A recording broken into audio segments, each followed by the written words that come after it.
Sell me marriage. Okay, how about love? Okay. Stability, just somebody you can count on.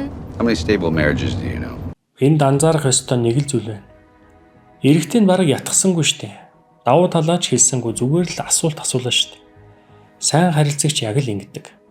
Үнийг хүчээр үнэмшүүлэх гэж оролддоггүй. Харин бодлыг нь нээдэг.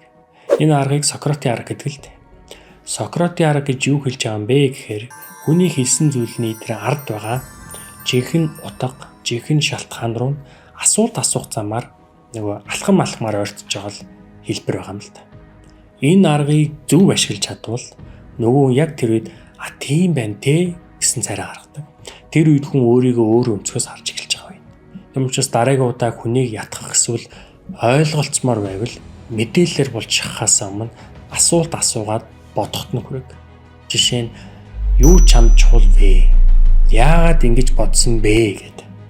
Хүмүүс өөрсдөөсөө ч асууж үзээгүй ийм асуултыг асууж чадвал тэр бодол нь, хандлага нь, итгэл нь бүгд өөрчлөгддөг.